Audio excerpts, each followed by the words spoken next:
Dari 48 menteri, setidaknya 18 menteri itu mereka yang pernah diangkat di era Jokowi. Ini bagi sebuah kementerian kabinet ya luar biasa. Bayangkan antara kabinet Jokowi 1 dan Jokowi 2 saja, kadang-kadang tuh bedanya bisa sampai berapa persen. Tapi ini bayangkan lebih dari 30% kabinet Jokowi masih dipakai oleh Prabowo. Ini mengindikasikan, waduh, ternyata seperti Adi Masardi bilang, yang perlu dilakukan Prabowo itu cuma satu saja, dan itu sulit. Bukan mempersatukan kita, tapi mempersatukan antara kata dan perbuatan. Coba rekrut kembali orang-orang kredibel yang dibuang di masa Mulyono, yaitu Novel Baswedan dan kawan-kawan, sepanjang masih fit dan masih proper, kan begitu, dan masih mau. Kelihatannya juga nggak ada reaksi. Jadi 4 indikator untuk menunjukkan bahwa ada keseriusan dalam memberantas korupsi nggak ada. Yang ada adalah menersangkakan Tom Lembong.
Jadi kawan-kawan sekalian, saya berdiri boleh? Boleh dong.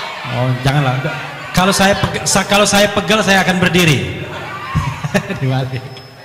Jadi saya bahagia sekali di samping Pak Abdullah Heha Mahua. Saya selalu mengatakan Mas Sumi boleh tidak ikut pemilihan legislatif, tapi kalau pemilihan orang masuk surga, insya Allah Mas Sumi duluan. Jadi kawan-kawan sekalian ya, saya ingin menceritakan satu dilema bagi saya, kita dan Prabowo. Kenapa dilema? Karena itu tergantung kita bagaimana menyikapi pemerintahan ini. Dan ketika kita menyikapi pemerintahan ini, maka nanti akan dihadapkan pada pilihan-pilihan. Kalau saya lihat secara umum ya, kawan-kawan semua, kalau saya lihat tokoh, aktivis, macam-macam, ulama dan lain sebagainya, itu ada 3 kelompok terhadap pemerintahan Presiden Prabowo ini. Kalau sama Mulyono sudah jelas, barangkali 99,9% sudah against, sudah penjarakan. Karena seperti lagu itu, Mulyono engkau dalam segala masalah. Lagu Aryadi ya. Tetapi terhadap pemerintahan Prabowo, kita masih ada 3 golongan. Golongan pertama adalah ini terhadap mereka yang awalnya oposisi ya, mereka yang sudah tunduk pada pemerintahan Prabowo dan diam-diam ingin mengajukan proposal kerjasama. Cuma barangkali belum berhasil, kan begitu? Ada yang nemui Dasko, ya kan? Ada yang nemui ini, itu dan lain sebagainya. Dengan segala alasan, baik alasan yang sifatnya positif maupun alasan yang sesungguhnya tidak bisa dibenarkan, ya kan? Saya tidak tahu posisi Mas Sumi di mana. Tapi kalau selama Ketua Dewan Suronya Pak Abdullah Heha Mahua, insya Allah terus oposisi.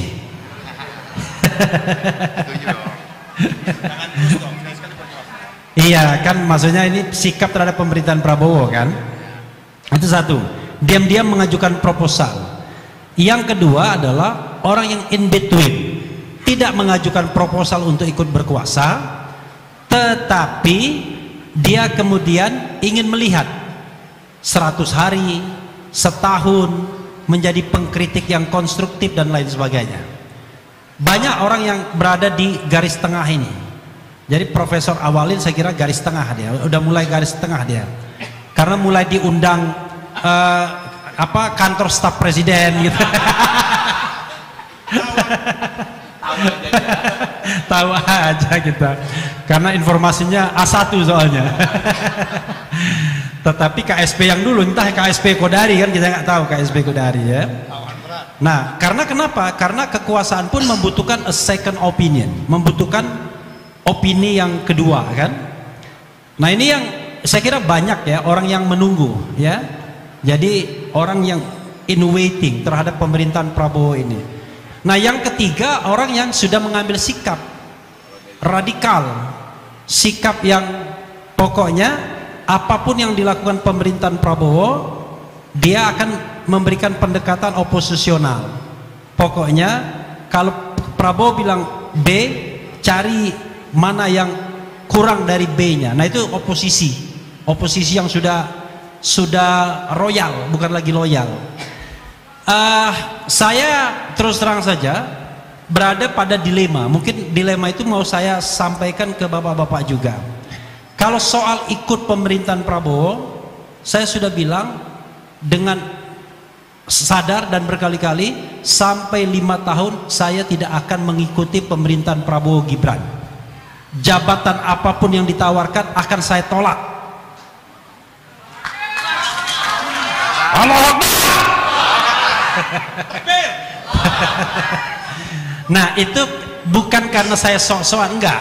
Saya hanya ingin melihat ada orang harus menjaga garis demarkasi. Garis demarkasi dari oposisi itu adalah menolak untuk masuk pemerintahan kapanpun. Itu garis demarkasinya. Karena kalau Anda kemudian masuk pemerintahan, ya Anda berarti tidak oposisi lagi. Jangan kayak Babe Haikal. Aneh oposisi itu, aneh itu oposisi terhadap kebaikan dan keburukan. Sontoloyo itu namanya. Itu sih amar ma'ruf nahi mungkar namanya, bukan oposisi. Kalau oposisi itu secara sadar menarik diri dari terlibat dalam pemerintahan, tapi memberikan masukan, entah masukannya royal atau masukannya loyal, ya kan? Ada oposisi yang loyal, ada oposisi yang royal. Royal itu kritik frontal bila perlu menjatuhkan, tapi loyal ya konstruktif, memberikan alternatif masukan dan lain sebagainya.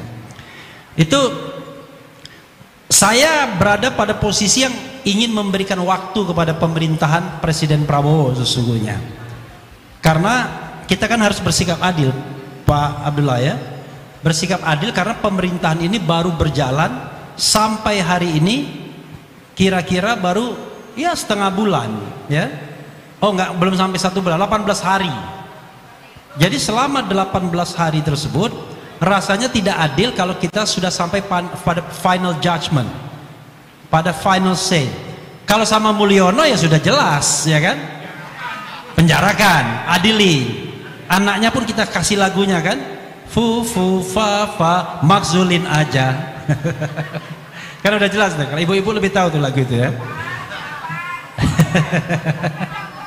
Karena kelamaan. Nah, tetapi pada pemerintahan Prabowo kita harus memberikan waktu. Hanya kita objektif, ya kan? Prabowo ini begitu dia berpidato, senang sekali saya. Pidato sebelum dilantik ya, pidato di PAN, pidato di Nasdem, kemudian di interview di Qatar Economic Forum, pidato di tempatnya sendiri Gerindra, pidato di PKB. Dan insya Allah dia tidak akan pernah datang untuk berpidato di Masyumi, ya kan? Kalau Prabowo bisa berpidato di Masyumi dengan lancar, ya kan? Hebat dia, ya kan? Karena ilmunya beda makomnya di sini, ya kan? Nah, dulu kita berpikir ini dia akan doing action setelah dia dilantik. Karena soal pelantikan ini waktu itu ngeri-ngeri sedap. Ketika kita bikin aksi tanggal 13 Oktober, wah itu heboh sekali. Balai Sudirman dilarang, kemudian di Bidakara dilarang. Akhirnya kita pura-pura di Grand Alia press conference, padahal kita bikin statement juga. Karena ada dua kepentingan pada waktu itu. Prabowo tidak mau digantung pelantikannya.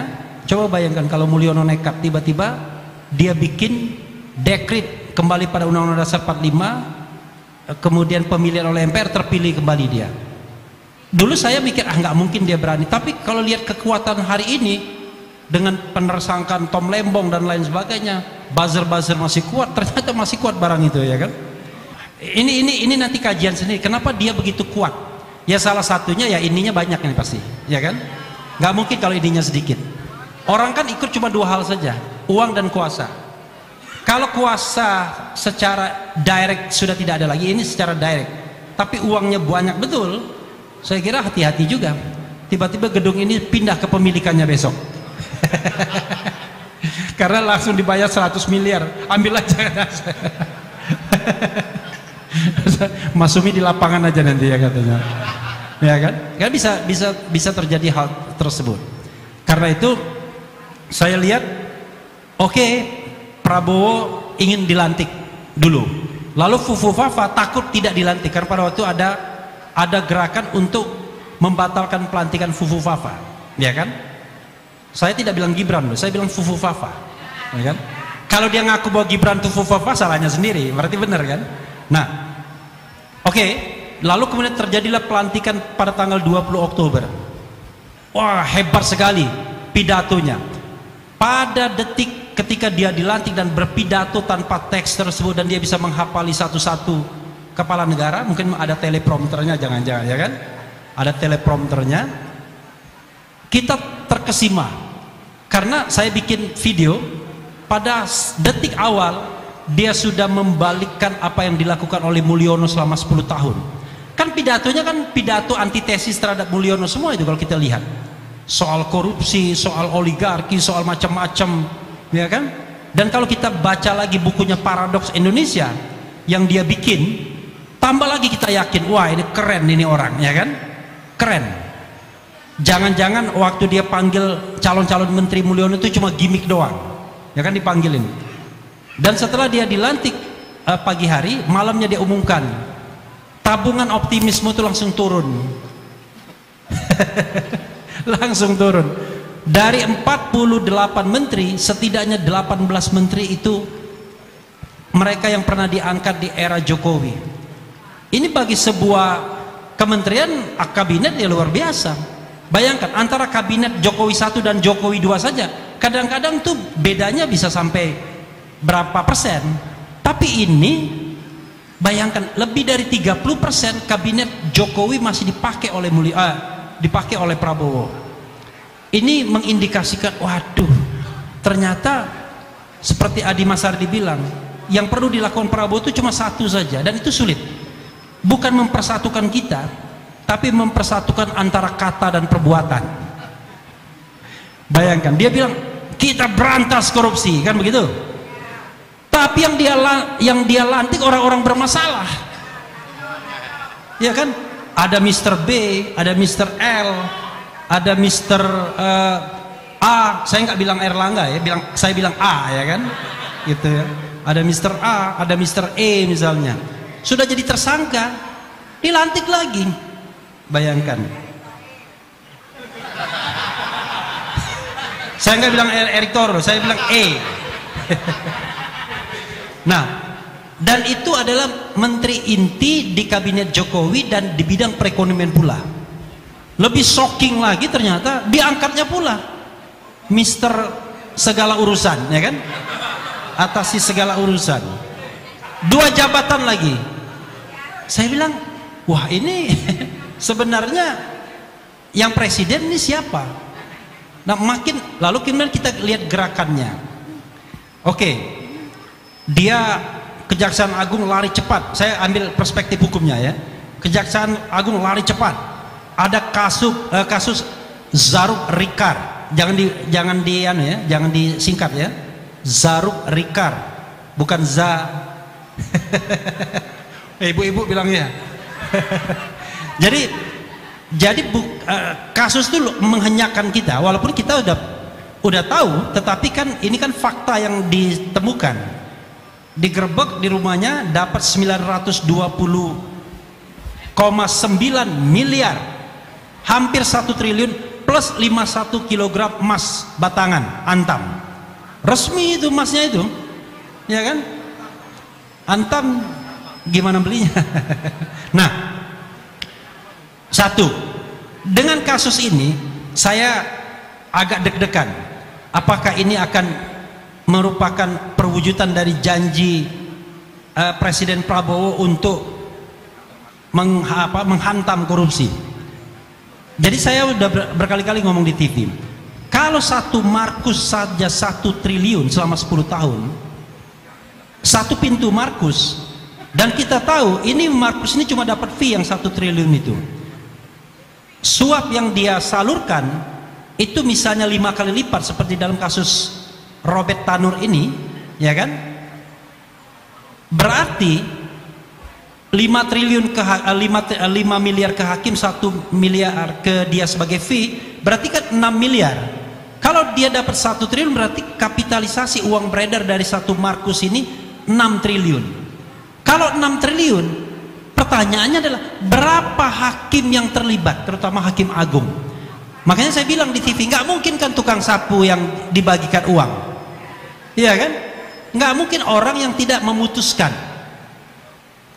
Maka saya katakan, kalau kita punya sense of crisis terhadap penegakan hukum, lakukan shutdown terhadap Mahkamah Agung, keluarkan perpu, peraturan pemerintah pengganti undang-undang. Dalam hal ihwal kegentingan yang memaksa, Presiden bisa mengeluarkan perpu shutdown, bekukan semua hakim agung, seleksi ulang, yang bagus terus, yang buruk berhenti. Allahu Akbar. Tapi tidak terjadi. belum ya, karena pembantu-pembantunya Yusril Iza Mahendra, Otto Hasibuan, kemudian Supratman Andi Aktas, Edi Hiarich, kemudian Natalius Pigai, Mugianto, jangan-jangan itu punggawa-punggawa di bidang hukum ya, 6 orang itu, jangan-jangan nggak menganggap hal itu luar biasa, jangan-jangan part of problem juga, bagian dari masalah. Makanya saya bilang, seumur hidup saya jadi lawyer nggak pernah saya nyuap. Kenapa? Karena beracaranya cuma di Mahkamah Konstitusi so.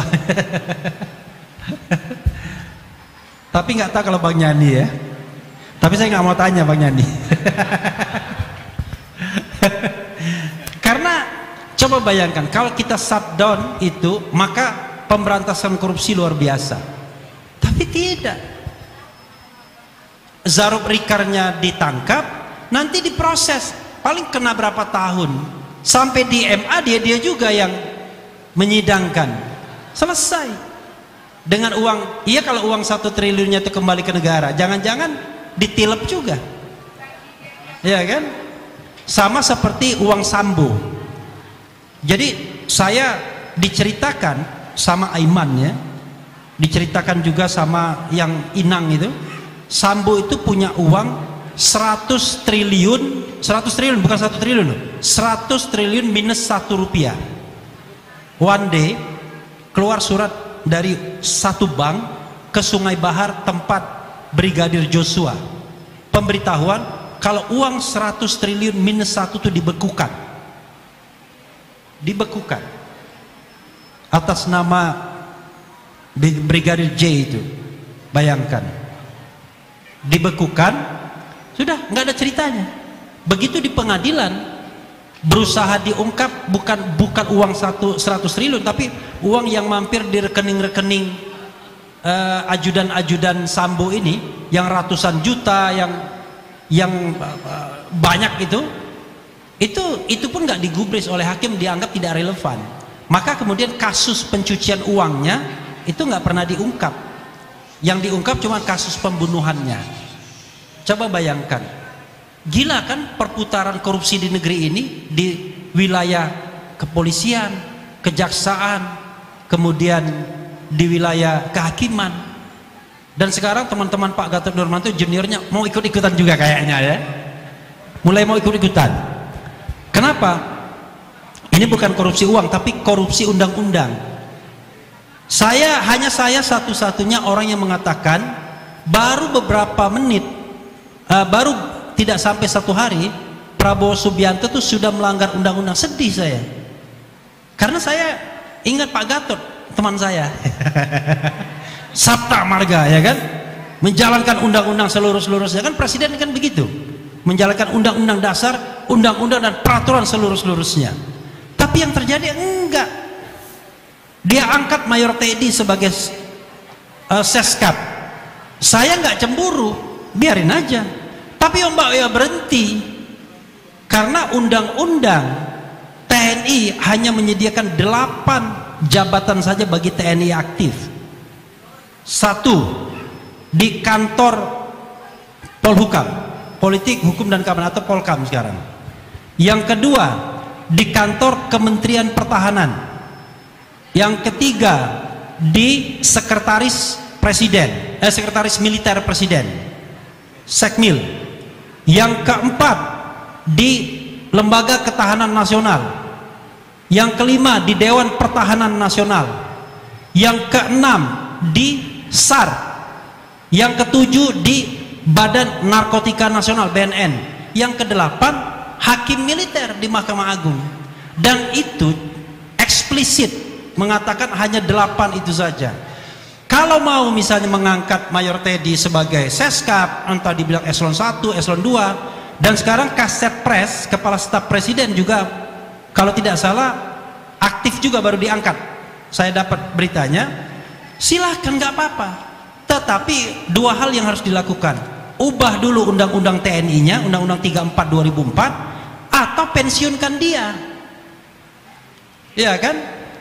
Nah, kalau pelanggaran undang-undang yang di depan mata ini nggak ada yang ngomong, cuma Refli Harun yang ngomong, lama-lama nanti kita mengubah undang-undang itu by force, bukan by law. Pokoknya asal Prabowo mau, Panglima TNI membenarkan. Asal Prabowo mau, Kapolri membenarkan. Maka yang terjadi adalah nanti akan terjadi pelanggaran undang-undang secara masif, dan itu dicontohkan oleh orang nomor satunya. Nah, itu yang kemudian saya merasa kok begini pemerintahan. Oke, gagal satu tadi ya, shutdown mahkamah. Belum ya, mudah-mudahan tiba-tiba besok mendengarkan Mas Sumi dan samping Pak Abdullah, Prabowo berpikir iya benar juga nih, kita shutdown aja Mahkamah Agungnya, ya kan. Amin. Takbir. Nah, yang kedua yang hampir gagal juga, yang membuat saya kemudian tabungan optimismenya itu mulai turun, adalah ternyata hasil pansel KPK nggak ditarik oleh Prabowo. Padahal Jokowi sengaja membuat pansel dan kemudian memilih orang-orangnya agar in favor kepada dia nantinya. Tetap dia ingin kuasai KPK-nya. Tapi ternyata kemarin saya baca Hadi Prastyo, Setnek, mengatakan bahwa dia ngabisin waktu aja, kita nggak mau lagi, kita konsentrasi ke lain. Jadi dia menganggap nggak penting itu yang namanya memiliki KPK yang kredibel. Gagal, ya kan? 2 sudah gagal. Yang ketiga adalah saya berharap dia mengeluarkan Perpu untuk mencabut Undang-Undang 19 2019 tentang perubahan kedua Undang-Undang KPK. Undang-undang itulah yang melemahkan KPK. Kenapa? KPK sekarang pimpinannya itu bukan penegak hukum loh. Sekarang jadi kalau dia mau menersangkakan orang, bukan mereka. Dan di KPK sekarang, kemarin berapa hari yang lalu kami datang ke KPK, saya, Abraham Samad, macam-macam Saud Situmorang, mengeluh mereka terpecah 2, kan 4 orang tinggal, 2 pro ke sana, 2 lagi pro keadilan lah. Ya, ada faksi keadilan, ada faksi sejahtera kayaknya kan. Nah, mereka mau menersangkakan salah satu wakil menteri yang sudah tersangka dan menang di pra peradilan, nggak bisa, karena sudah dikuasai oleh penegak hukum di sana. Makanya dia bilang orang KPK kantor Polsek Kuningan, katanya begitu. Nah, karena itu gagal. Yang ketiga, mimpi saya. Yang keempat, saya bilang coba rekrut kembali orang-orang kredibel yang dibuang di masa Mulyono, yaitu Novel Baswedan dan kawan-kawan, sepanjang masih fit dan masih proper, kan begitu, dan masih mau. Kelihatannya juga nggak ada reaksi. Jadi 4 indikator untuk menunjukkan bahwa ada keseriusan dalam memberantas korupsi nggak ada. Yang ada adalah menersangkakan Tom Lembong. Saya bukan teman Tom Lembong. Tom Lembong kan temannya Anies Baswedan sama Awalil Rizki. Saya baru 2 kali ketemu Tom Lembong, satu di mobil komando 22 Agustus, satunya lagi di channelnya Yusuf Martak. Tapi alhamdulillah Refli Harun terima 400 miliar dari Tom Lembong. Keren cadas ya kan, nggak mau ke Mas Umi saya kalau dapat 400 miliar ya kan. Iya. Nah, iya. Tom Lembong itu saya tidak mau membela. Saya bilang kalau Tom Lembong menerima aliran dana, selesai saya bela Tom Lembong di publik. Tapi yang masalahnya adalah sampai sekarang kami masih cari-cari kesalahan Tom Lembong. Jadi aliran dananya itu masih mau dicari-cari. Begini, kita ini orang hukum tahu betul, gampang menersangkakan orang. Kan ada 2 jalan untuk menersangkakan pejabat. 1, melawan hukum. 2, memperkaya diri sendiri atau orang lain. 3, merugikan keuangan negara. Itu 1 jalur. Jalur keduanya, menyalahgunakan wewenang, memperkaya diri sendiri atau orang lain, dan kemudian merugikan keuangan negara. Tom Lembong bisa dikenakan dua-duanya. Dianggap melanggar hukum, tidak ada rekomendasi lah, melawan hukum, tidak ada rekomendasi lah, bertentangan dengan peraturan Menteri Perdagangan dan lain sebagainya. Memperkaya orang lain minimal. Orang lain itu kan perusahaan yang ikut ekspor gula itu, ikut impor gula, dan dihitung merugikan keuangan negara. Cara merugikan keuangan negara gini, kalau impor ini dilakukan oleh BUMN harusnya untung 400 miliar, ya kan? Karena itulah keuntungan dari BUMN yang ikut impor. Tapi ini dilakukan oleh swasta dan fee BUMN cuma 105 per kilogram, yang kalau dijumlahkan cuma 11 miliar 25 juta. 11 miliar 25 juta dari impor yang 105 ton itu, 105 ribu ton. Artinya negara bukan rugi, negara itu kurang untung. Iya kan? Expect untungnya seperti swasta, tapi ternyata kurang banyak untungnya. Itu yang kemudian membuat Tom Lembong ditersangkakan. Saya sekali lagi mengatakan disclaimer, kalau Tom terima duit, maka saya tidak akan bela lagi. Tapi kalau dia tidak terima duit, ya jangan. Masa orang kita menzalimi orang kan? Nah, lalu apa yang ingin saya katakan? Saya mau tunggu 100 hari untuk mungkin final say, sikap terakhir terhadap Presiden Prabowo. Indikatornya adalah, yuk kita sama-sama bikin penilaian yang objektif, rasional terhadap masing-masing menteri yang bisa kita nilai. Kalau menteri ini korup, kita bilang korup. Menteri ini tidak perform, kita bilang tidak perform. Menteri ini bagus, kita bilang bagus. Karena saya heran, orang berlomba-lomba jadi menteri, enak jadi YouTuber. Gajinya katanya cuma 18 juta, kan kecil sekali kan? Yo, gajinya sama tunjangannya 18 juta, tapi yang lainnya nggak tahu kita. Tapi itu yang dirilis kan oleh. Jadi saya heran kok orang berlomba-lomba jadi menteri, itu baru menteri, wakil menterinya lebih kecil lagi, ya kan? Tetapi let's say anggap saja dia dapat macam-macam lah, honor sana honor sini, nggak nyampe juga 100 juta per bulan, ya kan? Nah, tapi kalau Anda mau korup, ya unlimited. Seperti menteri yang dulu saya kalau melihat mobil mewah marah saya melihat oh ini marah saya, ternyata enak juga barang itu. Saya nggak ngomong ya. Coba bayangkan, kan itu nggak tidak rasional. Kalau kita bicara tentang orang menjabat selama sekian tahun jadi menteri, kekayaannya luar biasa tingginya, artinya dia nggak kerja. Kayak Umar bin Khattab kan komplain sama gubernur-gubernurnya. Ada gubernur yang bilang, saya ya khalifah, saya kerjanya di luar jam kantor katanya, di luar tidak jam kantor. Iya, tapi kan Anda kan pemimpin, Anda gubernur, kan Anda harus mikirkan rakyat 24 jam. Kalau ada rakyat nggak makan, rakyat kesusahan, kan harus Anda pikirkan. Tapi kalau Anda berbisnis, berarti Anda seperti pegawai, keluar itu Anda bisnis kemana-mana, nggak mikirin rakyat. Jadi kalau mau jadi pemimpin, apalagi kata Hatta, yang namanya menteri adalah pemimpin sehari-hari sesungguhnya. Jadi menteri itu bukan pegawai teknis administratif. Nggak perlu saya profesor X dan lain sebagainya, saya ini dan lain sebagainya. Nggak penting gelar akademik yang hebat-hebat. Yang penting adalah punya leadership baik, punya visi, bisa mengarahkan. Kemudian yang penting manajemen yang baik. Bagaimana menggerakkan birokrasi. Ada menteri menghadap DPR. Saya didukung oleh pihak luar, tapi saya nggak didukung oleh birokrasi saya. Iyalah, yang pihak luar yang mendukung itu pengembang. Menteri apa saya tahu kan menteri apa. Saya kira karena itu 100 hari kita evaluasi menteri, kita rekomendasikan pada Prabowo, kita minta ganti orang baik. Syukur-syukur Pak Gatot bisa masuk nanti, Bang Yani bisa masuk, kemudian Bang Awalil Rizki bisa masuk, dan yang di luar cuma saya sama Pak Abdullah Hamahua saja. Biarlah kami yang oposisi, karena jadi oposisi itu berat. Biarlah kami. Wassalamualaikum warahmatullahi wabarakatuh. Waalaikumsalam warahmatullahi wabarakatuh.